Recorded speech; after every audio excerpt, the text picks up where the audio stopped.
다 함께 성경 봉독하겠습니다. 잠언 3장 5, 6절 말씀입니다. 너는 마음을 다하여 여호와를 신뢰하고 내 명철을 의지하지 말라. 너는 범사에 그를 인정하라. 그리하면 내 길을 지도하시리라. 아멘.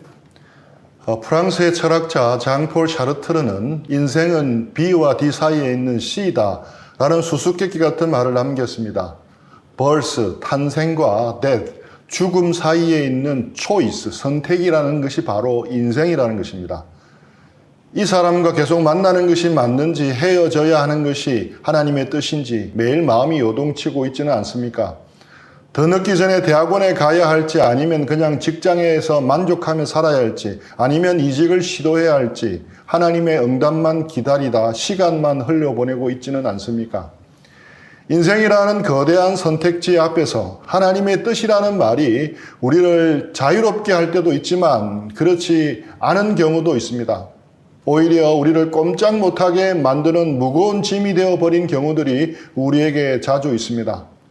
오늘 저는 우리 크리스찬들 사이에 퍼져 있는 한 가지 문제에 대해 말씀을 드리려고 합니다. 바로 선택 장애를 신앙으로 포장하는 것입니다. 많은 그리스도인들이 하나님의 뜻을 찾는다는 이유로 인생의 중요한 결정을 끝없이 미루고 있습니다. 하나님이 하늘에서 음성으로 너는 A 대학교 대학원으로 가라, 혹은 너는 B라는 사람과 결혼하라고 말씀해 주시기를 바랍니다. 우리는 종종 성경의 특별한 사건들을 읽으면서 착각에 빠집니다. 모세는 불타는 떨기나무에서 하나님의 음성을 들었습니다. 바울은 다메섹 도상에서 강한 빛을 보았습니다. 그러니 자신도 하나님의 인도를 받기 위해서는 그런 극적인 체험이 있어야 한다고 생각합니다. 오늘 본문인 잠언 3장 5, 6절은 우리가 잘 아는 말씀입니다. 잠언 3장 5, 6절입니다. 너는 마음을 다하여 여호와를 신뢰하고 내 명철을 의지하지 말라. 너는 범사에 그를 인정하라. 그리하면 내 길을 지도하시리라.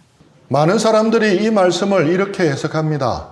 나를 인도하시는 하나님이 여러 가지 방법으로 구체적인 지시를 내려주실 것이다. 그러나 과연 그렇겠습니까? 오늘은 이 말씀의 진정한 의미를 함께 살펴보면서 우리가 가진 잘못된 기대를 바로잡기를 원합니다. 먼저 짐을 내려놓아야 합니다.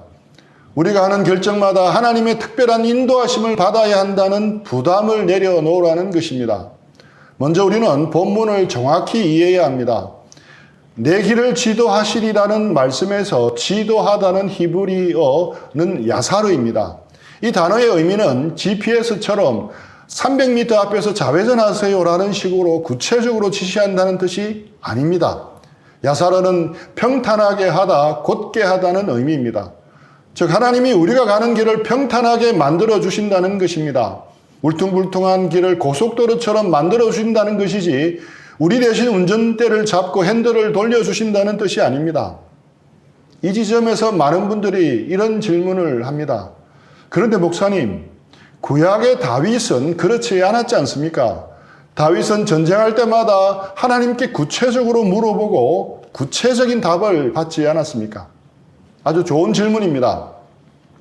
사실 이것이 오늘날 많은 크리스찬들이 혼란스러워하는 핵심 포인트입니다. 사무엘하 5장을 자세히 봅시다.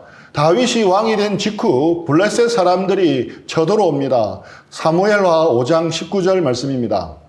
다윗이 여호와께 여쭈어 이르되 내가 블레셋 사람에게로 올라가리이까 여호와께서 그들을 내 손에 넘기시겠나이까 하니 여호와께서 다윗에게 말씀하시되 올라가라 내가 반드시 블레셋 사람을 내 손에 넘기리라 하신지라. 이 말씀에서 보면 다윗이 올라갈까요? 라고 묻자 하나님이 올라가라고 명확하게 답하십니다. 정말 구체적인 인도하심입니다. 그런데 더 놀라운 것은 23절, 24절입니다. 블레셋이 다시 쳐들어왔을 때의 상황입니다.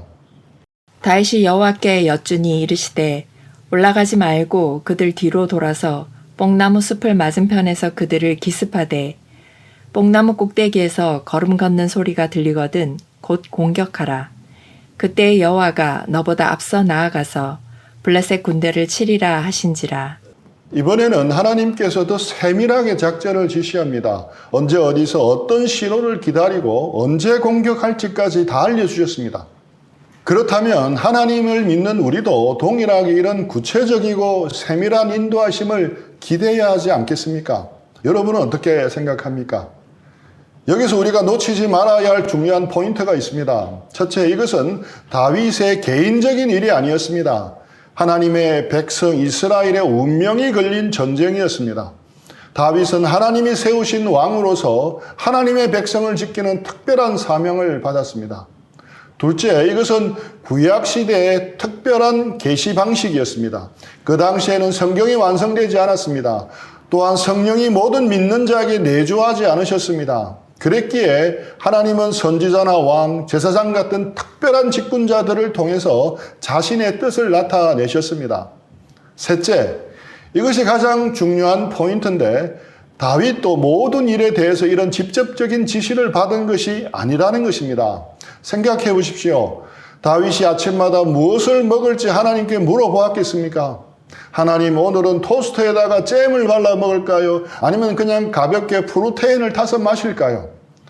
다윗이 양을 칠 때 어느 들판으로 가야 할지 매번 하나님께 물어보았겠습니까? 하나님, 오늘은 동쪽 언덕으로 갈까요? 서쪽 계곡으로 갈까요? 아닙니다. 다윗도 일상적인 결정들은 하나님이 주신 지혜와 상식으로 판단했습니다. 오직 이스라엘의 운명이 걸린 중대한 순간에만 특별한 계시를 구했고 받았습니다. 하나님은 모든 일을 일일이 지시하지 않으셨습니다. 다윗에게 선택의 자유를 주셨습니다. 여기서 우리는 중요한 구분을 할 줄 알아야 합니다. 신명기 29장 29절입니다. 감추어진 일은 우리 하나님 여호와께 속하였거니와 나타난 일은 영원히 우리와 우리 자손에게 속하였나니 이는 우리에게 이 율법의 모든 말씀을 행하게 하심이니라.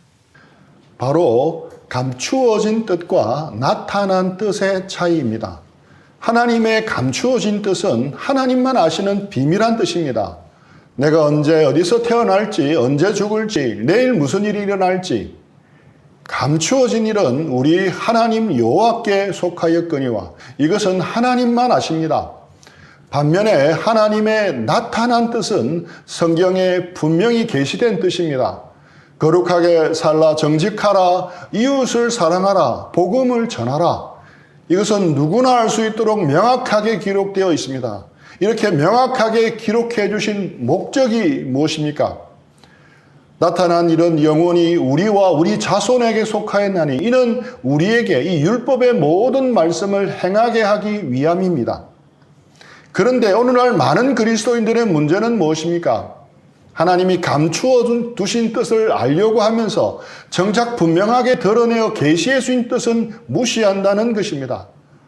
신학자 R.C. 스프롤은 하나님의 감추어진 뜻을 알아내려고 추구하는 것을 바보의 심부름이라고까지 했습니다.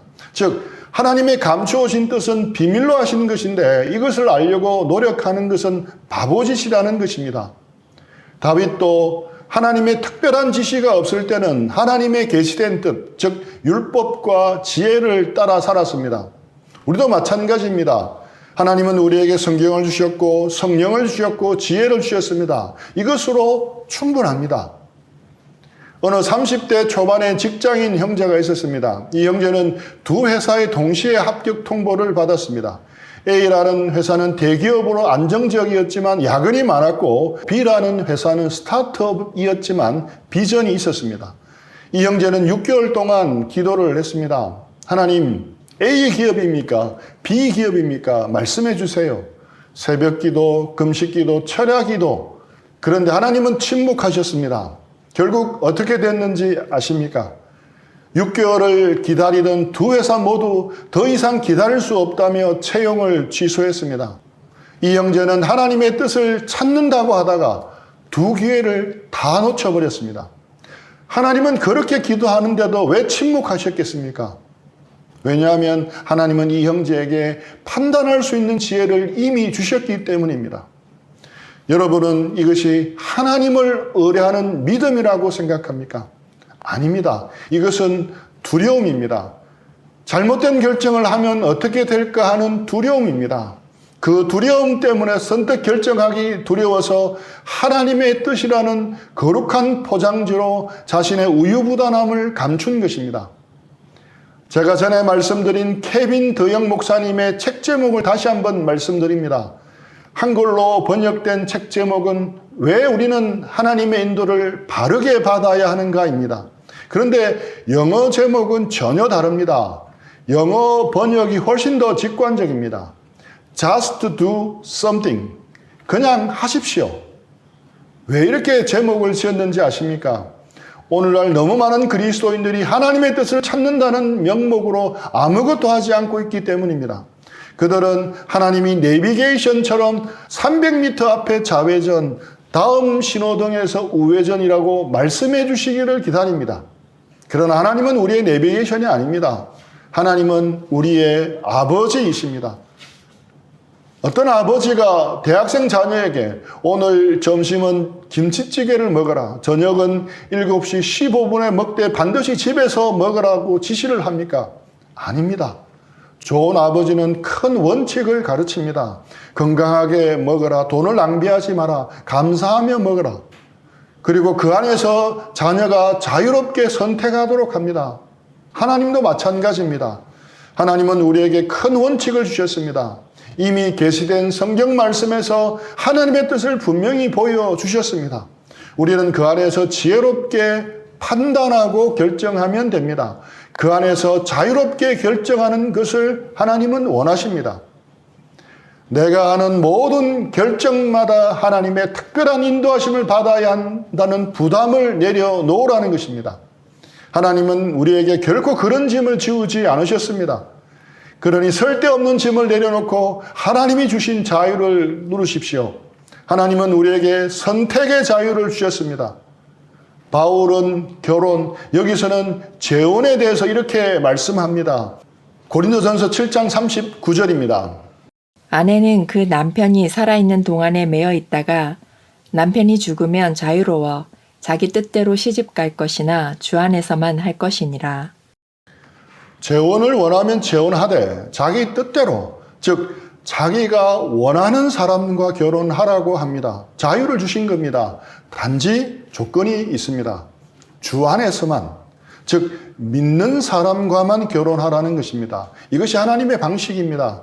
큰 울타리를 치시고 그 안에서 자유를 주신 것입니다. 야고보서 1장 5절입니다. 너희 중에 누구든지 지혜가 부족하거든 모든 사람에게 후히 주시고 꾸짖지 아니하시는 하나님께 구하라. 그리하면 주시리라. 여기서 하나님이 주신다고 하신 것이 무엇입니까? 지혜입니다. A를 선택하라, B를 선택하라는 구체적인 답이 아니라 지혜를 주신다고 하셨습니다. 지혜가 무엇입니까? 주어진 상황에서 가장 좋은 선택을 할 수 있는 능력입니다. 하나님은 우리에게 이 지혜를 주셔서 우리가 스스로 판단하고 결정하기를 원하십니다. 이것이 바로 just do something의 핵심입니다. 성경에서 보여주신 큰 원칙 안에서 하나님이 주신 지혜를 사용하여 담대하게 결정하고 행동하라는 것입니다. 하나님의 뜻을 핑계로 결정을 미루는 것은 종종 책임 회피일 수도 있습니다. 만약 내가 선택한 것이 실패하면 어떻게 하나? 이런 두려움 때문에 하나님이 말씀해 주시면 그때 하겠습니다라고 하는 것입니다. 그러나 여러분, 실패해도 괜찮습니다. 하나님은 우리의 실패도 합력하여 선을 이루실 수 있는 분이십니다. 중요한 것은 주님을 신뢰하며 앞으로 나아가는 것입니다. Just do something. 그냥 시작하십시오. 물론 무모하게 행동하라는 것은 아닙니다. 지혜롭게 판단하되 완벽한 확신이 올 때까지 기다리지 말라는 것입니다. 이 세상에 100% 확실한 것은 없습니다. 하나님도 우리에게 그런 확실성을 약속하지 않으셨습니다. 대신 하나님은 이렇게 약속하셨습니다. 어디를 가든지 내가 너와 함께하리라. 우리가 어떤 선택을 하든 그것이 죄가 아닌 이상 하나님은 우리와 함께 하십니다. 마지막으로 많은 기독교인들이 하나님의 뜻을 분별하기 위해 사용하는 잘못된 방법과 성서적인 올바른 방법에 대해서 정리해 보겠습니다. 흔히들 실수하는 하나님의 인도를 받는 잘못된 방법 첫 번째는 열린 문입니다. 열린 문이라는 것이 무슨 의미입니까? 하나님이 문을 열어주시면 들어가고 문을 닫으시면 포기한다는 접근법입니다. 일이 잘 풀리면 하나님이 문을 열어주셨다고 해석하고 일이 안 되면 하나님이 문을 닫으셨다고 생각하는 것입니다. 이것이 왜 잘못되었습니까? 먼저는 게으름을 정당화합니다. 이력서를 한 번 제출하고 연락이 없으면 하나님이 문을 닫으셨다고 생각하고 추가 노력을 하지 않는 것은 게으름을 정당화하는 핑계일 뿐입니다. 또한 개인적인 책임을 회피합니다. 면접을 잘 준비하지 않거나 적극적으로 대비하지 않은 무책임함을 신앙적으로 포장한 것뿐입니다. 쉬운 길이 항상 옳은 길이 아님을 알아야 합니다. 열린 문이라고 해서 반드시 하나님의 뜻이라고는 볼 수 없습니다. 두 번째 흔히들 범하는 실수는 기드온의 양털 시험입니다. 사사기 6장에 보면 기드온은 양털로 하나님의 뜻을 확인합니다. 하나님의 부르심을 받아 미디안 군대와 싸워야 하는데 확신이 서지 않아서 하나님께 두 번이나 표적을 구했습니다. 첫 번째 표적은 양털에만 이슬이 맺히고 주변 땅은 마르게 해주시면 하나님의 뜻이라고 받겠다고 요청했고 하나님은 그대로 응답해 주셨습니다. 그래도 안심이 안 되자 기드온은 반대로 이번에는 양털은 마르고 주변 땅에만 이슬이 맺히게 해주시면 하나님의 뜻으로 받고 순종하겠다고 합니다.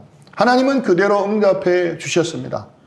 사람들은 이것을 일반화해서 적용합니다. 그래서 어떤 결정을 앞두고 하나님께 특별한 징조나 표적을 구하는 것입니다. 하나님, 만약 제가 이 일을 해야 한다면 뭐가 일어나게 해주세요 라는 식으로 기도하는 것입니다. 이것이 왜 잘못되었습니까? 일반화의 오류입니다. 기드온의 상황은 특별했습니다. 기드온은 하나님이 직접 부르셔서 특별한 사명을 받은 사사였고 이스라엘의 운명이 걸린 중대한 전쟁 상황이었습니다. 기드온의 양털 시험은 특별한 상황에서 특별히 주신 하나님의 은혜입니다. 결코 일반화해서는 안 됩니다. 일반화해서 하나님의 인도를 받는 방법으로 사용하면 안 됩니다. 다니엘이 사자굴에서 살아남은 것을 일반화해서 동물원 사자우리 안으로 함부로 들어가서는 안 되는 것과 동일한 이치입니다. 또 항상 이렇게 표적을 구해야 한다는 것은 절대 아닙니다. 하나님을 시험하고 하나님께 증거를 요구하는 것은 신앙의 표현이 아니라 오히려 불신앙의 표현일 수 있습니다. 또한 우연의 일치를 하나님의 뜻으로 오해할 수 있습니다. 자연스럽게 일어날 수 있는 일들을 하나님의 특별한 사인으로 해석할 위험이 있습니다. 세 번째 흔히들 사용하는 잘못된 방법은 무작위 성경 구절 뽑기입니다. 기도 후에 성경을 펼쳐서 눈에 들어오는 구절을 하나님의 직접적인 답변으로 받아들이는 것입니다. 또는 특정한 상황에서 우연히 읽게 된 성경 구절을 개인적인 지시로 해석하는 것입니다. 이는 성경 해석의 원칙을 무시할 수 있습니다. 성경 구절은 문맥과 원래 의도에 따라 해석이 되어야 합니다. 그렇지 않으면 성경을 점술 도구로 전락시켜 버릴 수도 있습니다. 그리고 개인적인 상황과 감정에 따라 주관적으로 성경을 해석한다면 전혀 다르게 해석할 위험도 있습니다. 성경을 주신 본래의 목적은 개인적인 결정을 위한 가이드가 아닙니다. 하나님의 성품과 구원의 길을 알려주시는 계시입니다. 네 번째 흔히들 사용하는 잘못된 방법은 내적 감동이나 강한 인상에 의존하는 것입니다. 마음에 들어온 생각이나 강한 느낌, 직감 등을 하나님의 음성이나 인도하심으로 받아들이는 것입니다. 뭔가 평안하지 않다, 마음에 확신이 온다는 감정적인 반응을 주된 근거로 결정하는 것입니다. 때로 우리 마음에 성령께서 계시기 때문에 성령께서 주시는 마음일 수도 있지만 주관적일 수도 있음을 알아야 합니다. 그래서 검증을 거쳐야 하는 겁니다. 보통 감정과 인상은 매우 주관적이고 그때 심리 상태, 건강 상태, 환경 등에 크게 좌우됩니다. 기도 중에 떠오른 생각이나 성경을 읽다가 떠오르는 아이디어나 충동을 하늘의 음성이나 인도로 함부로 받아들여서는 안 되는 것입니다. 우리 자신의 감정마저 우리를 속일 수 있습니다. 우리가 가진 강한 욕망을 하나님의 뜻으로 자신도 모르게 포장할 수 있습니다. 내면에 숨어있는 두려움 때문에 자신도 모르게 하나님의 뜻으로 포장할 수 있습니다. 그렇다면 우리가 올바로 하나님의 인도를 받으려면 어떤 지침이 필요하겠습니까? 하나님의 뜻을 분별하는 세 가지 필터만 나누겠습니다. 첫 번째 필터는 성경입니다. 디모데후서 3장 16절입니다. 모든 성경은 하나님의 감동으로 된 것으로 교훈과 책망과 바르게 함과 의로 교육하기에 유익하니. 이 결정이 성경의 원칙에 어긋나고 있지 않는지 살피는 것입니다. 하나님이 이미 분명하게 드러내어 계시해 주신 성경의 뜻에 부합하는지 점검하는 겁니다.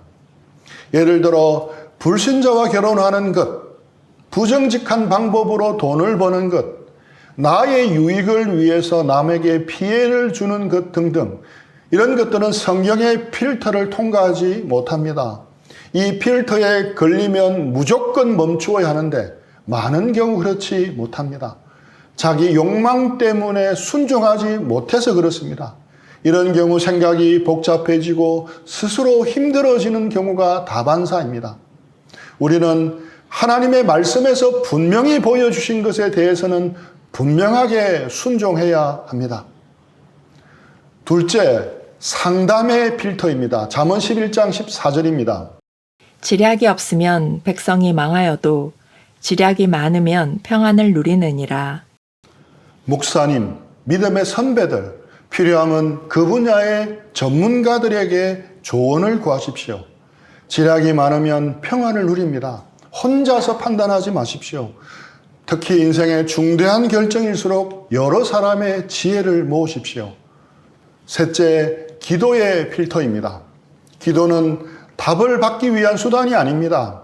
기도는 하나님과 교제하는 것입니다.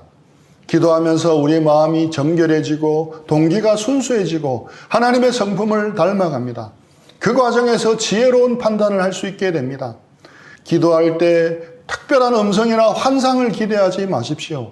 대신 하나님과 친밀한 교제 가운데 내린 결정은 대부분 옳은 결정이 됩니다. 그리고 이미 알고 있는 하나님의 뜻에 순종할 힘을 주시도록 기도하십시오. 결과를 하나님께 맡기는 마음으로 기도하십시오. 이 필터를 통과했다면 그 다음에는 어떻게 해야 합니까? 담대하게 결정하고 행동하십시오. 다시 오늘 본문으로 돌아가겠습니다. 너는 마음을 다하여 여호와를 신뢰하고 내 명철을 의지하지 말라. 여기서 신뢰하라는 것이 무엇입니까? 모든 답을 다 알고 나서 움직이는 것이 아닙니다. 오히려 그 반대입니다. 모든 것을 다 알지 못해도 하나님을 신뢰하기에 담대하게 나아가라는 것입니다. 아브라함을 보십시오. 하나님이 내 고향을 떠나라고 하셨을 때 목적지가 어딘지 모르고 떠났습니다. 이것이 믿음입니다. 오늘날 우리의 문제는 잘못된 기대를 가지고 있는 것입니다. 하나님이 우리의 비서가 되어 모든 스케줄을 짜주실 것이라는 기대, 하나님이 우리의 내비게이션이 되어 모든 경로를 안내해 주실 것이라는 기대입니다. 하나님은 그런 분이 아닙니다. 하나님은 우리의 아버지이십니다. 좋은 아버지는 자녀가 스스로 생각하고 판단하고 결정하고 책임질 수 있는 성숙한 사람이 되기를 원합니다. 여러분, 이제 영적인 어린아이의 자리에서 일어나십시오. 하나님이 주신 지혜와 자유를 가지고 담대하게 살아가십시오. 세 가지 필터를 통과시켜 보았다면 just do something, 그냥 하십시오. 물론 실패할 수도 있습니다. 잘못된 선택을 할 수도 있습니다. 그러나 그것도 괜찮습니다. 하나님은 우리의 실패도 사용하셔서 우리를 성장시키십니다. 가만히 앉아서 하나님의 뜻을 기다리다가 아무것도 하지 못하는 것보다 주님을 신뢰하며 한 걸음 내딛다가 넘어지는 것이 100배 낫습니다. 설교를 마치면서 여러분에게 한 가지 숙제를 내어드리고 싶습니다. 오늘 집에 돌아가서 지금 여러분의 삶을 가장 무겁게 짓누르는 선택의 문제를 딱 한 가지만 종이에 적어 보십시오. 그리고 그 옆에 오늘 나눈 세 가지 필터, 성경, 상담, 기도를 적어 보십시오. 그리고 이번 한 주 동안 그 필터들을 하나씩 통과시켜 보는 겁니다. 이 선택이 성경적으로 문제가 되는가? 신앙의 선배들이나 혹 전문적인 경험이 있는 분들에게 조언을 구해 보십시오. 이 문제를 놓고 하나님과 솔직하게 교제하며 기도하는 시간을 가져 보십시오.